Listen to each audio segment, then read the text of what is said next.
जितने भी हमारे सम्मानित लोग बैठे हुए हैं, कृपया मुझे बता दें कि विश्व के 5-6 जो सबसे शक्तिशाली देश हैं, एक देश बताएं जहां इस तरह की व्यवस्था ना हो। ईमानदारी से बता दे तो मैं उसके बारे में भी जो वो सुझाव देंगे मैं स्वीकार करने सप्पल साहब जवाब देंगे। अमेरिका है, रूस है, चीन है, ब्रिटेन है, फ्रांस है। अब कृपया ये बता दें कि एक ऐसा देश जहां पर इस प्रकार की कहीं पे 4 वर्ष की व्यवस्था, कहीं पे 5 वर्ष, बिल्कुल यही व्यवस्था है कि जाएंगे और उसके बाद वापस आएंगे। क्योंकि हर देश अपने यूथ को यूथफुल बनाना चाहता है। अब मल्टीपल प्रकार के जॉब की सिचुएशन आई है, यूथ भी बीच बीच में अपना कैरियर भी चेंज करना चाहता है। तो आप बता दें कि दुनिया में साहब 5-6 शक्तिशाली देशों में अमुक देश में यह व्यवस्था नहीं है, वही व्यवस्था है जो ठीक है। सप्पल साहब आपकी सब बात का जवाब देंगे। सप्पल साहब, 3 सवाल। योगी आदित्यनाथ कह रहे हैं युवाओं से कि वो विपक्ष के बहकावे में ना आए। वो कह रहे हैं किसी के बहकावे में ना आए। तो क्या विपक्ष बहका रहा है? राहुल गांधी लिखते हैं कि संयम की अग्नि परीक्षा ना ले। छात्र वैसे ही उतर रहे हैं, उत्पात मचा रहे हैं। क्या ऐसे में उनको उकसाना अच्छा है? क्योंकि जिस तरह से ट्रेनें जलाई जा रही हैं, राष्ट्रीय संपत्ति का इस तरह से नुकसान कभी भी आंदोलन नहीं कहला सकता है, उसे उपद्रव ही कहा जाएगा। तीसरा सवाल, यूथफुल करना है। राजनाथ सिंह जो रक्षा मंत्री और जो सुधांशु जी का भी आखिरी पॉइंट था, वो कह रहे हैं कि यूथफुल करना चाहते हैं हमारी सेना को, जो अभी एवरेज एज 35-36 है उसको नीचे लाना चाहते हैं, इसलिए ये एंट्री करा रहे हैं। तीनों पर आपका जवाब। बहकावे से शुरुआत। पहले मैं बात शुरू करूंगा हाँ। लेफ्टिनेंट जनरल राकेश शर्मा जी की बात से। उन्होंने कहा कि सरकार ये व्यवस्थाएं करने की सोच रही है, तैयारी कर रही है। अंग्रेजी की एक कहावत है, थिंक बिफोर यू लीव, कि आप कोई भी एक्शन लेने से पहले सोच लीजिए। इस सरकार का एक कैरेक्टर बन गया है कि फैसला पहले लेते हैं और सोचते बाद में।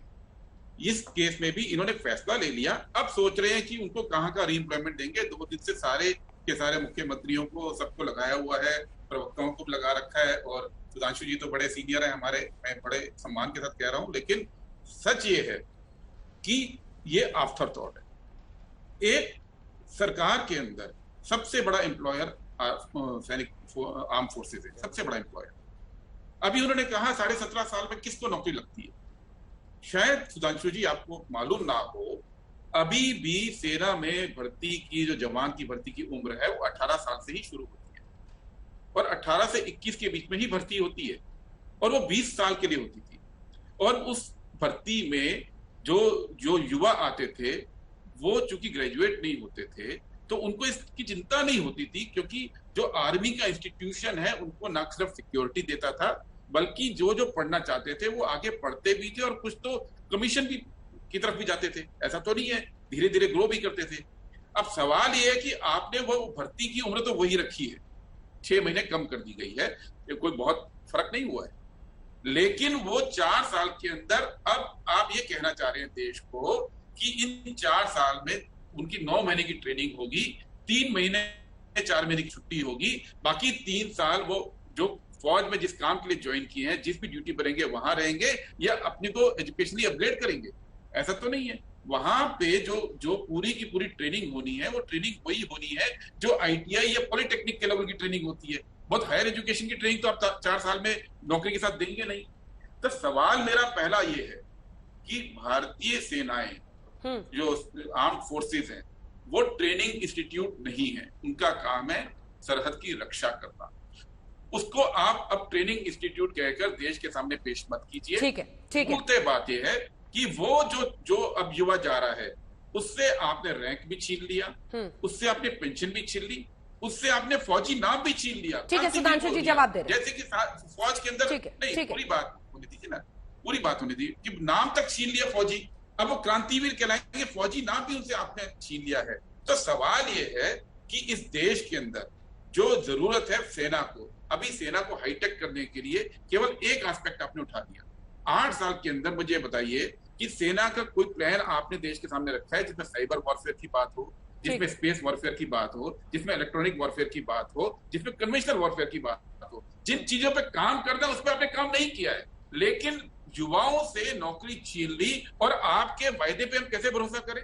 ठीक है, युवा कैसे भरोसा करें? मैं आपको एक चीज अब आप रिपीट कर रहे हैं ना सप्पल साहब, अब आप रिपीट कर रहे हैं सर। 2019 के चुनाव से पहले इस देश के रेल मंत्री ने खड़े होकर बोला कि हम 4 लाख रेल की भर्तियां निकाल रहे हैं, 50% महिलाएं होंगी, क्योंकि चुनाव आने वाले थे। अब 3 साल के बाद मुझे बताइए वो कौन सी 2 लाख महिलाएं हैं जो रेलवे में भर्ती हो गई हैं? वो कौन सी 4 लाख पोस्टें हैं जो ठीक है। रेलवे भरती है? क्या होता है जब भी सरकार घिरती है तो ऐसे वायदे कर देती है, जुमले उसको बाद में कह देते हैं। सुधांशु जी, और सुधांशु जी यहाँ जवाब पे दीजिए। आपने एक सुधांशु जी, सिक्योर जो उन्होंने एक बेसिक पॉइंट बनाया था कि ट्रेनिंग इंस्टीट्यूट नहीं है आर्मी, देखिए- ना एम्प्लॉयमेंट गारंटी स्कीम रन करने के लिए कोई नाम उसी पे- इंस्टीट्यूट है। इस पर स्पेसिफिक जवाब दीजिए, क्योंकि कई लोग ये मानते हैं कि कहीं ये डाइल्यूशन तो नहीं हो जाएगा। जो 5-6 साल लगते हैं बिल्कुल सर मैं एक सैनिक को specific तैयार करने में, वो 6 महीने के क्रैश कोर्स के साथ कैसे सरहद पर चला जाएगा? मैं दोनों चीजों का जवाब। देखिए, जो गुरदीप जी ने कहा, मैं एक बात बताऊं, क्या आर्मी में शॉर्ट सर्विस कमीशन नहीं होता था? शॉर्ट सर्विस कमीशन में क्या होता था? 2 साल की ट्रेनिंग और 7 साल की नौकरी। आपने बिल्कुल सही कहा कि 18 मिनिमम एज है, इसीलिए मैंने कहा था 17.5 में कोई नौकरी नहीं मिलती। अब 18 के बाद यदि वो 18.5 19 में आया, 9 साल में तो वो पूरी तरीके से बाहर हो गया। अब उसके पास कोई दूसरी जॉब की स्कोप ही नहीं बचा, क्योंकि वो 28 के आसपास, 28-29 के आसपास बाहर आया। इसीलिए अब उसको तो एक्स सर्विसमैन वाली कैटेगरी में कहीं ना कहीं सेटल होना पड़ेगा, और पेंशन शॉर्ट सर्विस कमीशन में भी नहीं मिलती थी। यहां पर तो यह बेहतर है कि उसके पास अच्छा खासा, यानी मैक्सिमम 7 साल और मिनिमम 4 साल या 3-3.5 साल का स्कोप है उसके पास दूसरी नौकरी प्राप्त करने का, with all the facilities, with all sort of training. अब मैं बता रहा हूं, जो ट्रेनिंग की बात कही गई, अंजना जी, आज युद्ध के मायने बदल गए हैं। आज जिस दिन युद्ध होगा ना, उस दिन युद्ध सिर्फ सीमा पर लड़ाई के साथ नहीं होगा। आज जैसा कि अभी गुरदीप जी ने भी इस वाक्य का उल्लेख किया, साइबर अटैक, हमारे बैंकिंग सिस्टम पर अटैक होगा, हमारे रेलवे सिस्टम पर अटैक होगा, हमारे सिक्योरिटी सिस्टम पर अटैक होगा। इसीलिए अब सेना में भी एक साइबर विंग भी है।